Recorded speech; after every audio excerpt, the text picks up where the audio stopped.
The wildfires in Sonoma County held a rally at the Capitol today, urging lawmakers to support fire prevention and not what they're calling a PG&E bailout. The rally comes just a day before the Wildfire Preparedness Conference Committee meets.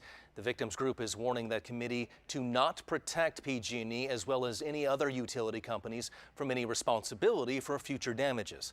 Fox 40's Doug Johnson joins us live in the newsroom with more on what was said today. Hi, Doug. Well, Eric, this meeting tomorrow will look at who pays for damages caused by utility fires in the future. And for Tubbs fire victims who have lost their homes, they say that shouldn't even be a question. Less than 5 minutes we had to leave. We had police knock on our doors. The fire was in our backyard. Anna Charms clings to the before and after photos of her Santa Rosa home, which burned in the Tubbs fire last fall. I didn't even grab my wedding ring. Both my husband and I lost our wedding rings. Rebuilding has not been an easy task as building material and labor costs have skyrocketed in the post-fire Santa Rosa area.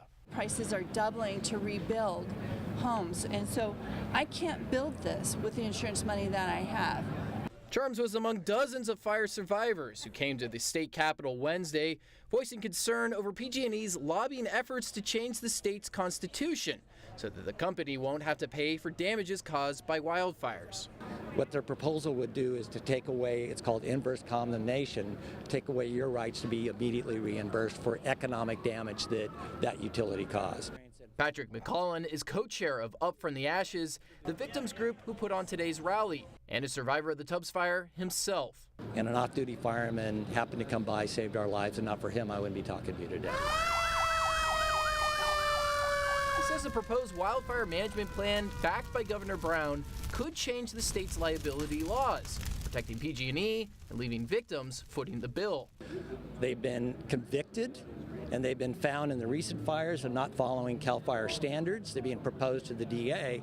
Why you'd want to bail them out, I don't have a clue. This is disgusting that PG&E can steal from people like this. While the official cause of the Tubbs fire is still unknown, Charms blames the utility giant. Well, if an arsonist came in and burned down my house, he would be caught, he'd be prosecuted and charged and have to pay for my losses. But in this case, because they're big business, they can pay to get out of it. And PG&E declined to comment for our story, instead directing us to their workers' union. Meanwhile, a letter written by Governor Brown to lawmakers shows he wants to increase state oversight of public utilities and create a framework for judges to find fault.